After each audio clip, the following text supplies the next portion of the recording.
Alright. Good morning, good afternoon, and good evening to whoever you are, wherever you are. I hope that this message finds you blessed and in good spirits. Once again, on this beautiful Thursday, it is now Thursday the 9th. This month is just chugging right along. And let's see, just want to get Bible up on this other side. While I get this prepared, I do want to welcome our new walking partners on this journey to my channel. My name is Tanika, and I'm just so thankful and so grateful that you are here with us and that you have thought it not robbery to join in on this journey of life and walk with us.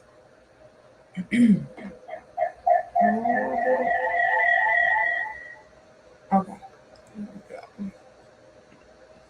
And, oh, not that one. There we go. Okay. Okay. Just, mhm.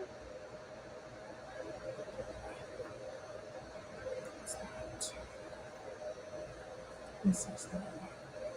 All right, so I hope that you guys can see this. Today we are moving into chapter 10.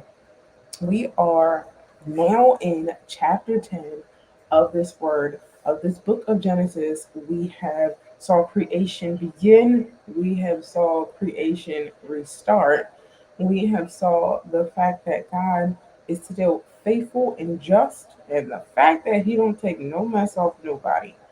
um, we have witnessed the not just the story of Adam and Eve, but the story of Noah and his family.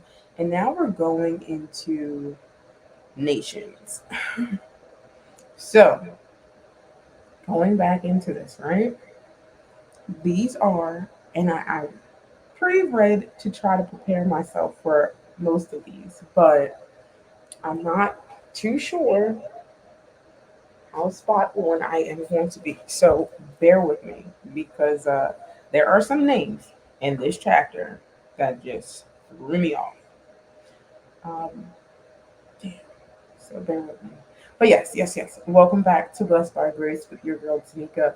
I am so thrilled that you have decided to join once again in this walkthrough. If you have not caught up to the 10th chapter of Genesis, go back and put the videos on play, put them down, wash your dishes, wash your hair, turn the volume up, whatever you need to do, and listen as we're walking through these scriptures. Remember that these walkthroughs are not deep dives.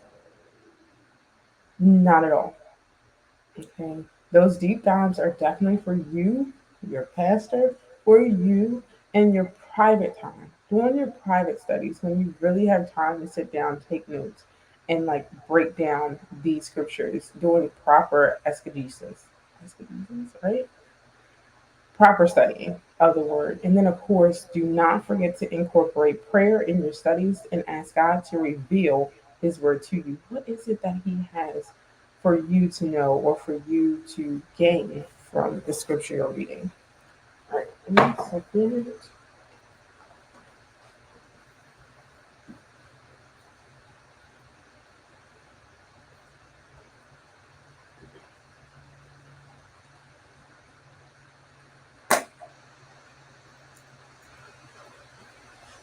Okay, okay.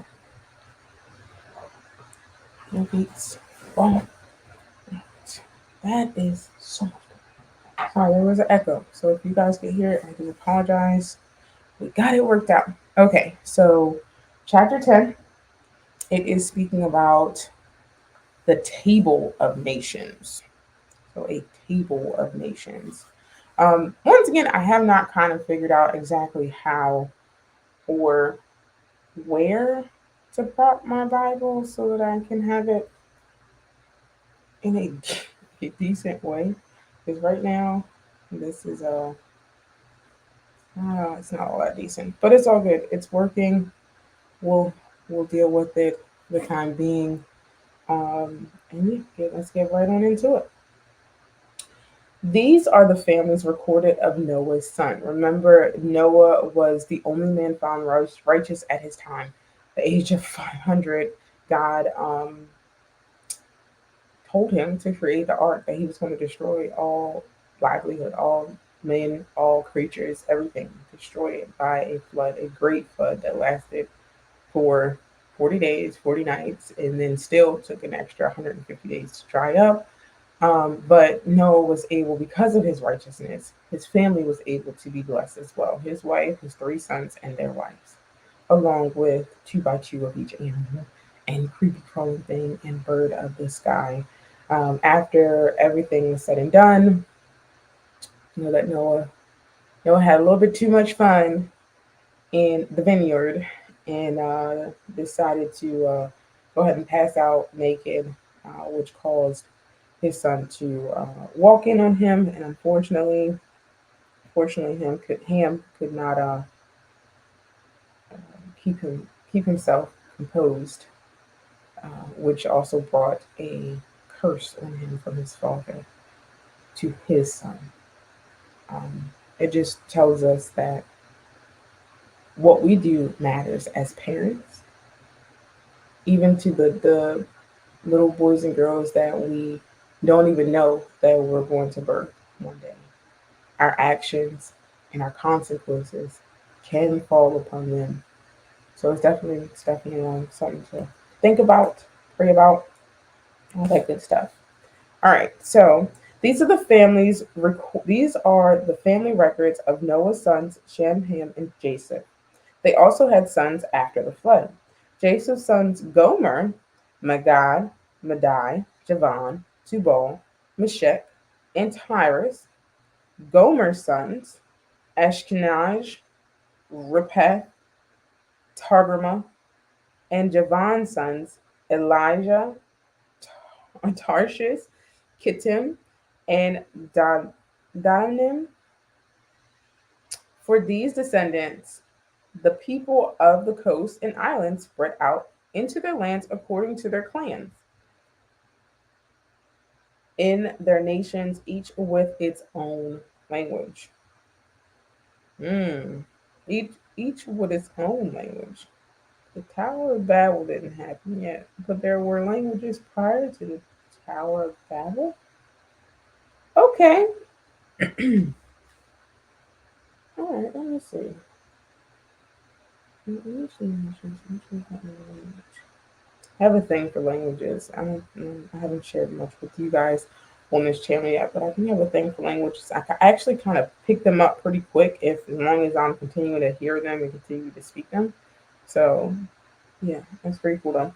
Ham's sons were Cush, Mizraim, Put, and Canaan. Cush's sons, Seba, Havilah, Sabta, Rama, and Sabteka. And Rama's sons, Sheba and Dedan. Dedan, yeah.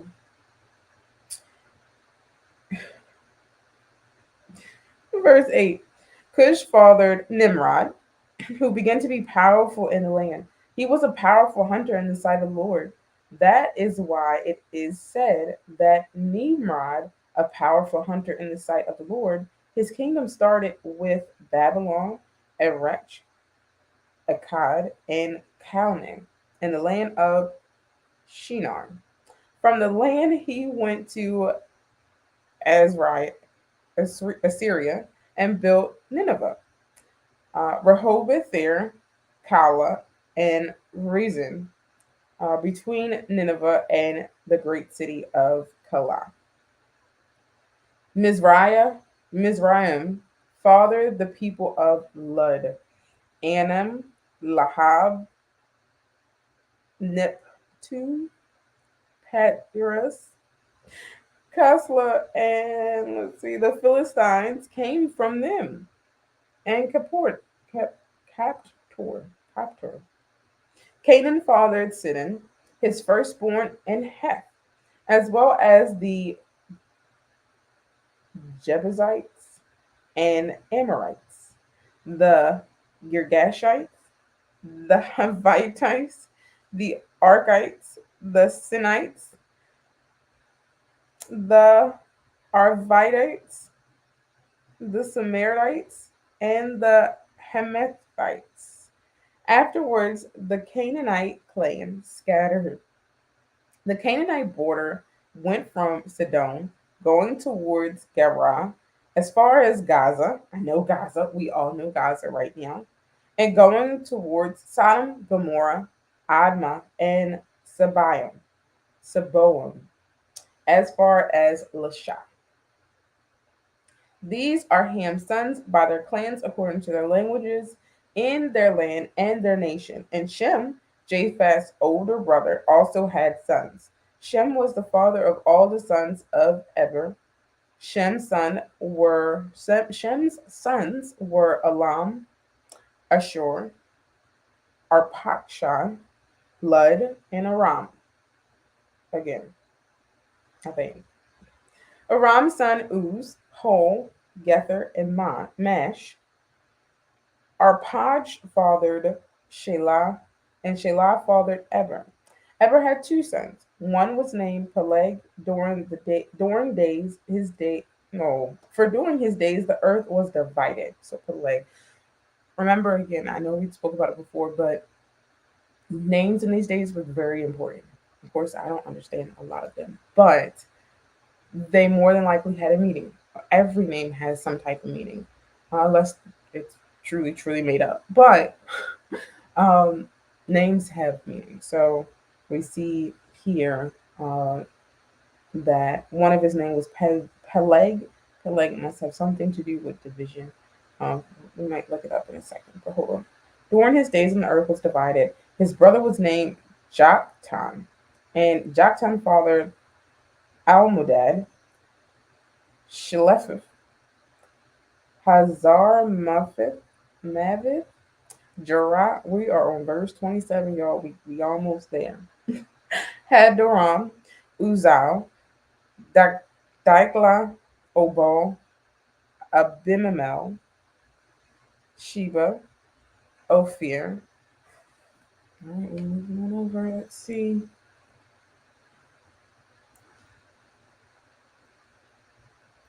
Havilah, Jobab. All these were Jachan's sons. Their settlements extended from Mesha to Sephir, the eastern hill country. These are Shem's sons by their clans according to their languages in their lands and their nations. These are the clans of Noah's sons according to their family records in their nations. The nations on earth spread out from these after the flood. So there were actual physical records. This shows just how significant the family is in the family tree. My grandmother used to keep a record, so not records, but family photos. She would make at the end of each year.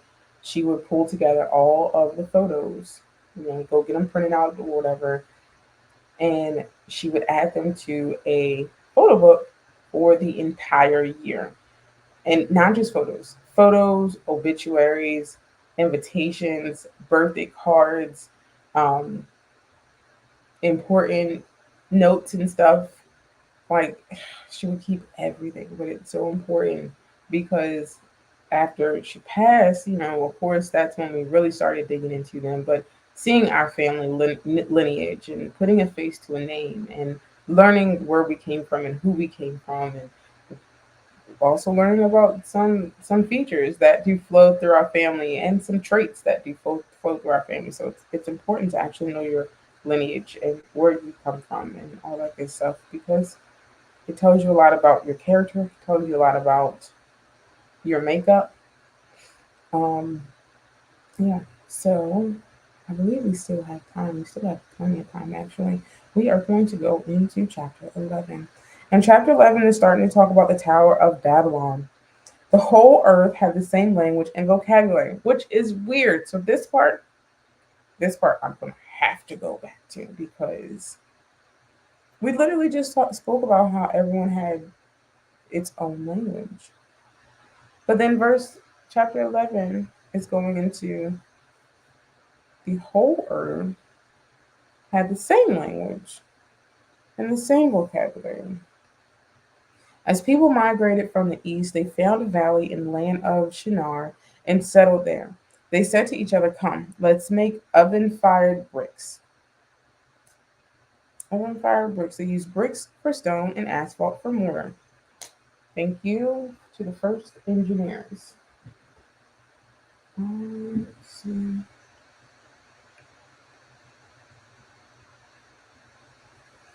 One second.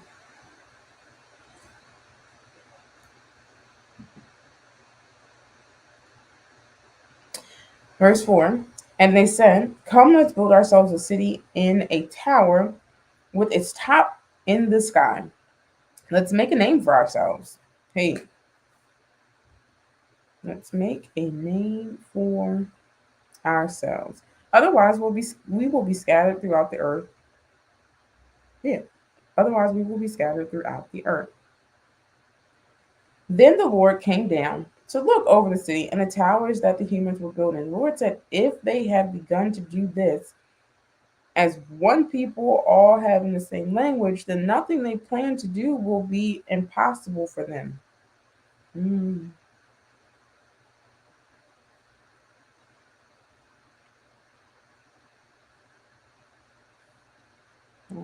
I want to make the possible impossible. Come, let's go down there and confuse their language so that they will not understand one another's speech. So from there, the Lord scattered them throughout the earth, and they stopped building the city. Therefore, it is called Babylon. For there the Lord confused the language of the whole earth, and from there the Lord scattered them throughout the earth. From Shem, I want to actually let's get through it. We can get through it. So from Shem and Abram, we're going into verse 10 of chapter 11. These are the family records of Shem. Shem lived 100 years and fathered Arpachshad 2 years after the flood.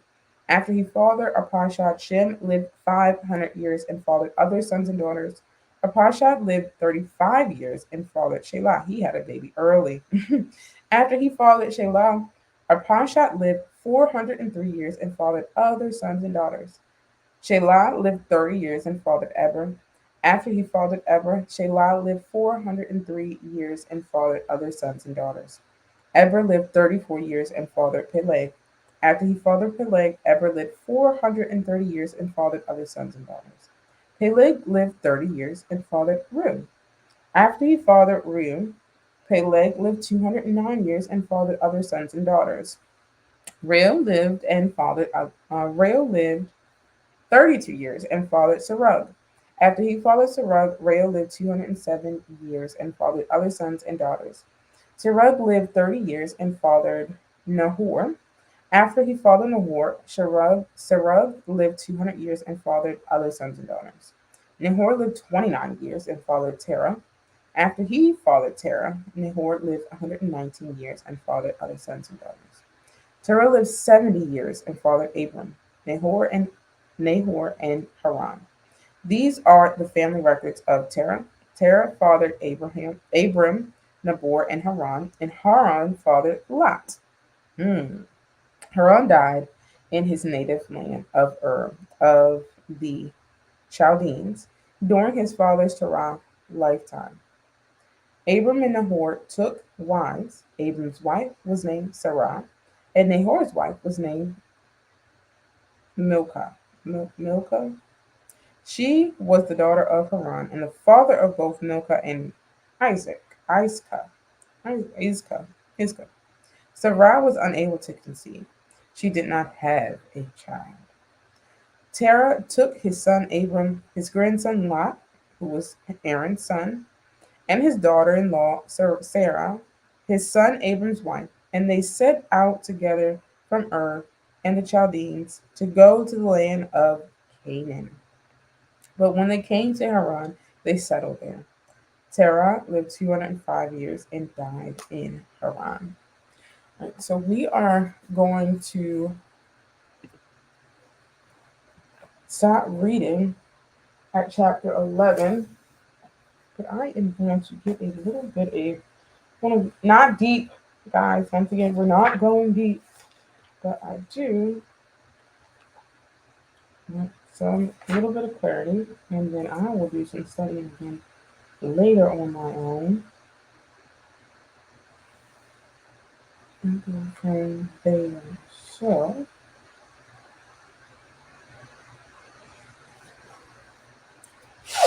let's see.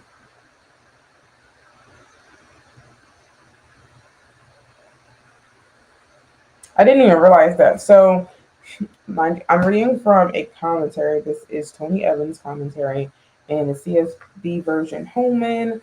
I have just been loving his notes, his insight, and his wisdom through this. And he definitely did notate the fact that it's subtle, but it's extremely important because of the word east that we see throughout these scriptures. When God punished Adam and Eve out of the garden, where did he send them? He sent them east. And then when Cain was removed for killing, he sent him east. Um, so east is explained, or in this commentary, Pastor Evans speaks about east being representing of the journey away from God. When we see people gathering at the valley in the land of Shinar in the east, they were going away from God. So we learned that the people in Babylon, they made a declaration of independence. Um, they wanted to build up themselves. They wanted a name for themselves. And okay, so everyone in that town or in Babylon at that time, of course, spoke the same language, even though everyone prior to that. Okay, so we're just talking about Babylon. We're talking about the whole earth. The whole earth had the same language.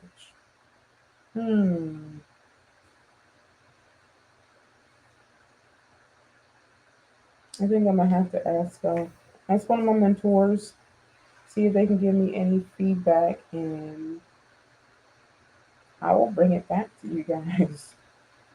But yeah, so the result of the language shakeup was twofold. First, the people stopped building the city because they could not easily communicate, and then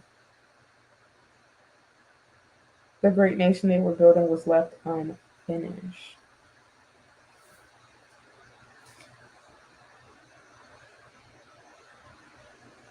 And then they were scattered again. Tower of Babel. So I'll grab some more information and insight in regards to this because it has me stumped. So hold on. I will get to the bottom of it. Trust me. Anywho, I hope that something from these two chapters stood out. I know it was just a lot about the history and the family lineage and through the men and the descendants of Noah and his sons. A little story about the Tower of Babylon or the Tower of Babel there, and then some more family history. It is very important, once again, to know who you come from and who you belong to in life. I don't think there was anything else that has stood out to me from the commentary. I don't believe so. I didn't really highlight much this time around. So, I hope that you decide to join me tomorrow. We are going into chapter 12, which is a call to Abram. We know who Abram becomes, so maybe we should. But a call to Abram, that chapter isn't too heavy, so we may do 12 and 13 and go from there. Don't forget, once again, to stop on over to my social media pages, as I do post there more often, and different types of content, of course, always faith based, always Jesus centered. Don't forget that. But head on over to there and don't forget to like, subscribe, and follow if you do decide to join in on this walk. Don't forget, we're also doing our May's prayer challenge, 45 minutes, daily intentional prayer. I am speaking fast because guess what, guys? I got to go. I gotta go work. But yeah, so welcome, welcome, welcome again to all my new subbies. Hi if you are new. Hi if you are not.